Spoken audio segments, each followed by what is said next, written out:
Nessa manhã de terça-feira, o scout do Cruzeiro, o Joaquim, concedeu a entrevista para a galera da Samuca TV e sinceramente foi muito boa. Eu sou fã da Samuca TV de carteirinha assinada. E o Joaquim Pinto trouxe ali detalhes de algumas negociações do Cruzeiro, como por exemplo a do Cauã, falou sobre a possibilidade de saída de jogadores para o ano que vem e disse: o Cruzeiro não tem a mínima necessidade de vender jogadores, o Cruzeiro não precisa disso para se manter. Mas se chegar uma proposta que é considerada justa pelo scout do Cruzeiro, nós vamos pensar nesta situação. Mas o Cruzeiro não necessita vender jogadores. E aí, a gente também tem nas falas do próprio Joaquim que o Cruzeiro já se movimenta, já se planeja para a temporada de 2025, ou seja, de 2026, ou seja,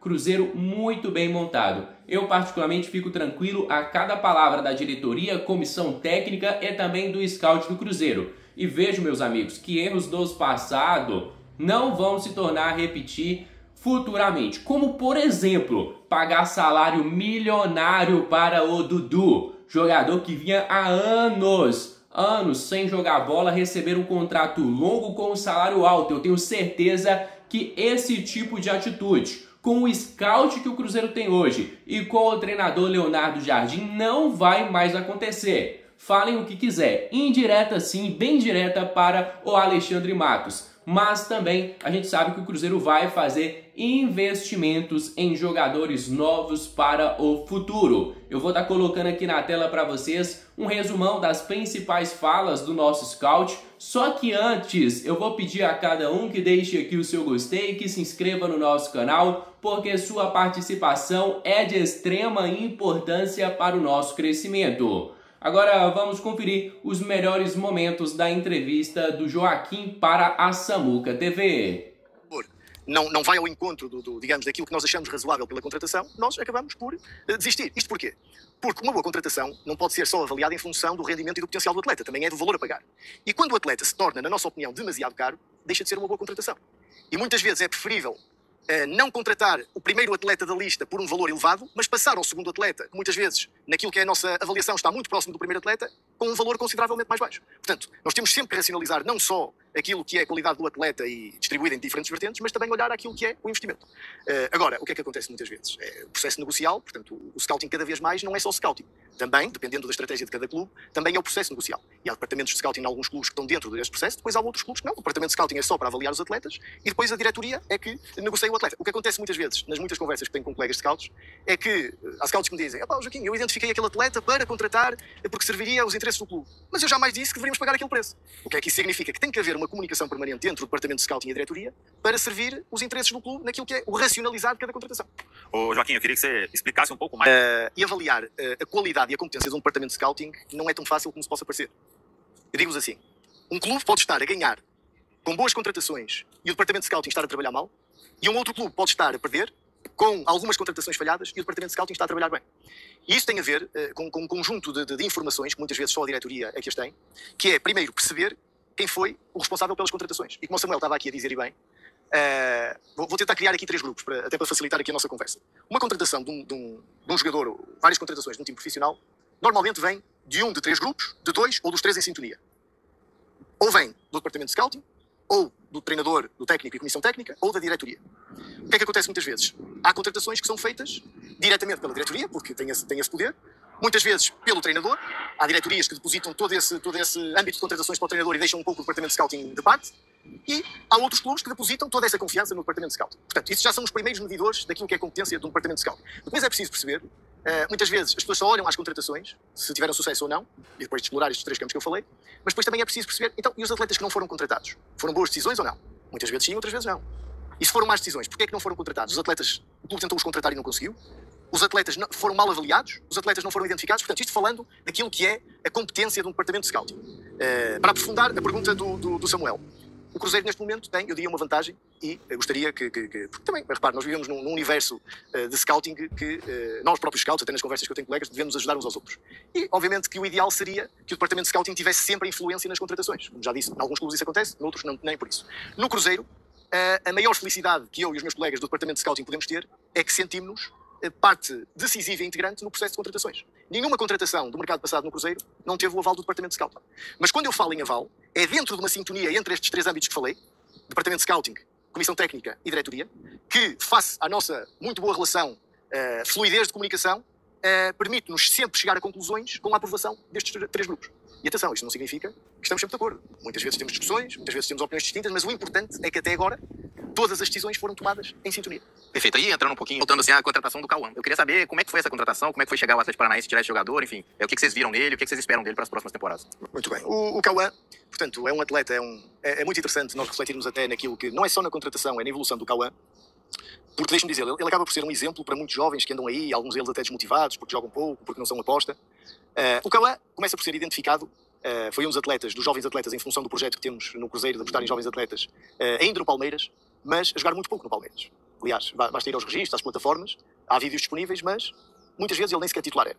Ele vai para o Atlético Paranaense, e realmente isto é interessante a gente refletir sobre isso, e também não era um jogador titular no sub-20 do Atlético Paranaense. Era um jogador que ia entrando, às vezes jogava como titular. Agora, já na altura identificávamos ali algumas características interessantes de que o atleta tem potencial. Agora, vale a pena também estarmos aqui a dizer, olha, foi logo ali que a gente viu. Não. Quando ele transita para a equipa principal do Atlético Paranaense, e foi um processo muito rápido, porque o futebol é mesmo isto, às vezes em poucos meses um atleta consegue estar ali um bocadinho pouco expressivo naquilo que é o seu talento e de um momento para o outro, em função de vários fatores, consegue estar, como se costuma dizer, na montra. E logo nesses primeiros jogos na equipa principal do Atlético Paranaense, nós ficamos bem, espera aí, o Cauã está a ter uma evolução fantástica e está a jogar, vamos dizer assim, quase como um homem de 25 anos numa equipa principal do Atlético Paranaense. Juntamente com isso, e eu já tive a oportunidade de dizer, e é isso que também me motiva ainda mais a trabalhar neste clube, o Mister está sempre muito atento a estes atletas jovens de potencial elevado, umas vezes porque falamos com ele, outras vezes ele vem ter connosco e pergunta pelos atletas. E aqui, ainda que ele estivesse identificado no nosso departamento, o Mister veio, porque está atento, perguntar, então vocês têm acompanhado, já viram este jovem? E queremos uma sintonia de opinião em relação àquilo que é, principalmente, lateral direito não é uma posição fácil de encontrar boas soluções no mercado, e chegamos a uma sintonia de que foi um atleta que rapidamente entrou na nossa equipa sombra, ainda que como já expliquei, a equipa sombra tem vários níveis de vários contextos. É um atleta que estava identificado. Depois entramos aqui numa parte que eu não vou alongar muito, porque isso até diz respeito à diretoria que tem que se pronunciar, mas de uma forma geral dizer-vos que nós, até em função das lesões que tivemos nessa posição, não esperamos mais e fomos na direção de contratar o atleta. O clube entrou em contacto com o Atlético Paranaense e isso é algo que aqui no Cruzeiro me agrada bastante, que me identifico bastante, não só com aquilo que é a história do clube, mas também os valores da nossa diretoria, que é não fazer nada de uma forma camuflada ou com algum tipo de jogo sujo. Portanto, contactamos o Atlético Paranaense. Mas depois as conversações não se desenrolaram e acabamos por contratá-lo por uma via que acontece aqui mais especificamente no Brasil, que é o tal pagamento das multas, mas que é uma via legal, portanto não tem nada de ilegal, inclusive. O Cruzeiro já, assim como neste caso teve numa posição, noutros casos, como vocês sabem, já teve noutra posição. E portanto, quando eu digo que é um caso interessante de refletirmos, é que não é tão normal um atleta não jogar em 2 clubes, ou jogar pouco, vamos dizer assim, nem sequer ser aquele titular, quer no Palmeiras, quer no início deste ano, no Atlético Paranaense, e de um momento para o outro ele atinge este nível.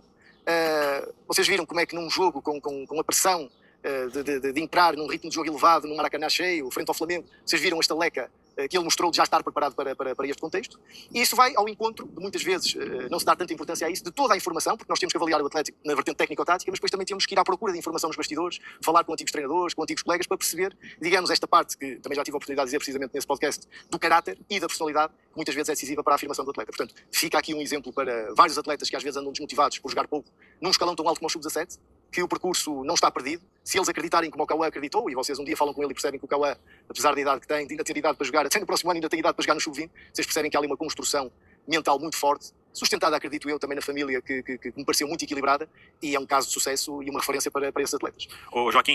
Não posso ser muito compreender por uma questão de sigilo. O que posso dizer é que nós já estamos a preparar, mal seria se assim não fosse, já estamos a preparar o próximo mercado. Já temos uma projeção que carece ainda de definição em algumas vertentes daquilo que será, por exemplo, as posições prioritárias de contratação. E volto a dizer, nós podemos projetar uma situação, mas depois na prática acontece outra, porque o Cruzeiro é um clube que está aberto também a vender, não é? Se chegar a proposta certa, e quando digo a proposta certa, é a proposta que nós consideramos justa dos nossos atletas. Eu digo isto porque às vezes os clubes chegam aqui com propostas que pensam que contratar um jogador do Cruzeiro nos dias de hoje também é fácil. E não é fácil porquê? Porque nós sabemos da qualidade dos nossos atletas, sabemos, por exemplo, alguns atletas jovens, muitas vezes os clubes justificam como, mas o atleta ainda é jovem, ainda não jogou assim tanto tempo. Está bem, mas nós pensamos no potencial do atleta, não é? Não pensamos tanto no rendimento, no volume de jogo atual, mas naquilo que o atleta no futuro poderá vir a atingir. E, portanto, volto a dizer, a questão das vendas também vai influenciar, como é óbvio, na questão das compras. Aquilo que nos deixa tranquilos é que estamos preparados para tudo. Estamos no início de novembro e, no presente, ainda que até a abertura do mercado certamente vão aparecer novas alternativas, mas neste momento, qualquer que seja a posição que o Mister ou a diretoria venha a pedir ao departamento de scouting soluções, nós estamos preparados. Volto a dizer, em algumas posições com maior abundância, noutras com menor abundância, mas temos sempre alternativas para tudo. O chegar cedo mostra que o Ney Servídia Real já foi um acerto pelo que ele desempenhou nessa Copa do Mundo Sub-20 e com certeza atraindo já olhares de muitos clubes. Samuel, o Neiser é um atleta que já tive a oportunidade de ser identificado há muito tempo, já no meu antigo clube eu pessoalmente o tinha como prioridade. Quando cheguei ao Cruzeiro ele estava como prioridade, portanto foi muito fácil conjugarmos opiniões. Agora, nós sabíamos, e vocês agora também sabem, que a sua contratação não foi um processo nada fácil. Foi um processo que teve muitas conversas, que teve, a dada altura, deixamos de conversar, porque percebemos que aquilo que era pedido era acima daquilo que o Cruzeiro pode pagar.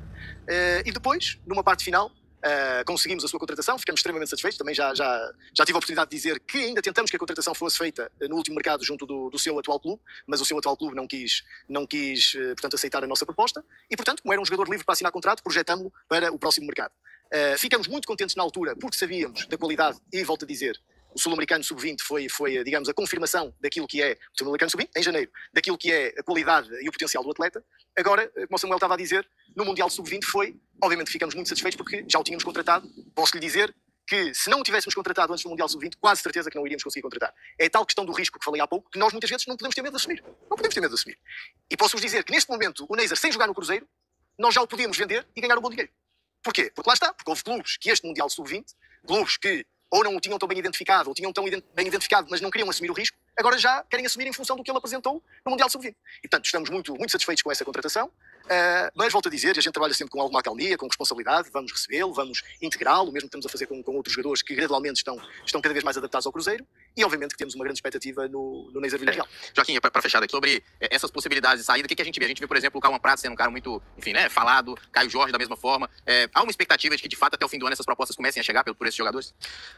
Repare, a expectativa não é uma expectativa, muitas vezes, de ansiedade ou até desespero que alguns clubes, em função das suas gestões, têm mesmo que vender. Portanto, essa não é a nossa posição, porque, graças a Deus, nós estamos tranquilos, com uma gestão tranquila, com, obviamente, e o torcedor vejo agradecer todos os dias ao Pedro Lourenço e ao Pedro Júnior o quanto eles estão a depositar no clube, a depositar de tempo, de investimento, mas nós neste momento, o que eu quero responder à sua pergunta é que não temos pressa de vender, não estamos ansiosos por vender. Agora, se chegarem as propostas certas, no valor certo, e eu já tive a oportunidade de dizer, eu vou aqui novamente reafirmar, nós já recebemos propostas e já rejeitamos propostas. Já recebemos propostas estou-me aqui a lembrar de um clube top mundial, que rejeitamos porque achamos que ainda estão longe daquilo que é o potencial do atleta em causa. Agora, tocou aí em dois atletas que obviamente estão a ser muito, muito desejados, em função, do óbvio, do rendimento que tem demonstrado, e outro, do potencial que apresenta, e numa posição muito difícil de encontrar alternativas para o top mundial, e nós acreditamos que esse atleta vai atingir esse top mundial. A proposta do clube top mundial foi por esse jogador? Isso agora carece da sua interpretação, eu não falei nomes. Agora, o que eu quero dizer é que é normal que cheguem... Atenção, não é só por esses dois atletas. Nós temos aqui outros atletas que, em função da qualidade que têm apresentado e do nível que apresentaram esta temporada, o mais normal será recebermos propostas. Quando elas chegarem, vamos reunir, vamos debater, sem pressas, volto a dizer, ou sem ansiedade de vender, e se chegarem ao valor certo. Provavelmente o atleta vai sair, porque volto a dizer, o Cruzeiro é um clube, é normal que também venda atletas, não é um clube como alguns da classe alta da Europa que não precisam de vender, certo? E portanto, vamos ver o que é que o mercado nos vai proporcionar. Joaquim, agora sim... Então é isso, família. Vamos encerrar por aqui mais um conteúdo do nosso canal. Você aí de casa, torcedor cruzeirense, que é novo por aqui, já seja muito bem-vindo. Se inscreva no nosso canal, deixe o seu gostei, ative as notificações e tamo junto demais. Fica agora com meu grande abraço, fica com Deus e até a próxima. Fui!